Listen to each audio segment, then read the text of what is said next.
বিশ্বকাপ শেষ, champion Spain. তবে ব্যক্তিগত অর্জনের লড়াইয়ে সবার ওপরে উঠে এলেন ফ্রান্সের সুপারস্টার কিলিয়ান এমবাপ্পে। 2026 বিশ্বকাপের অ্যাডিডাস গোল্ডেন বুট জিতে আবারও ইতিহাস গড়লেন তিনি। গোল্ডেন বুট জয়ের গল্প পুরো টুর্নামেন্টে দুর্দান্ত ধারাবাহিকতা দেখিয়ে এমবাপ্পে করেছেন 10 গোল। ফাইনালে না খেলেও তার গোল সংখ্যা আর কেউ ছুঁতে পারেননি, ফলে তিনি টুর্নামেন্টের সর্বোচ্চ গোলদাতা হিসেবে গোল্ডেন বুট নিজের করে নেন।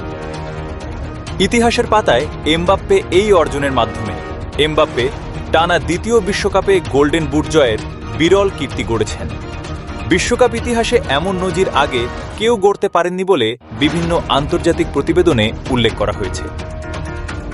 গোল্ডেন বুটের দৌড়ে আর্জেন্টিনার লিওনেল মেসি শেষ করেন 8 গোল নিয়ে। ইংল্যান্ডের জুড বেলিংহ্যাম ও নরওয়ের এর্লিং হল্যান্ড করেন 60টি করে গোল। তবে শেষ পর্যন্ত সবার ওপরে ছিলেন এমবাপ্পেই। দল হিসেবে বিশ্বকাপ জিতেছে স্পেন, কিন্তু গোলের রাজা হয়েছেন ফ্রান্সের কিলিয়ান এমবাপ্পে। বিশ্বকাপের মঞ্চে নিজের কিংবদন্তি মর্যাদা আরও এক ধাপ উঁচুতে নিয়ে গেলেন এই ফরাসি তারকা।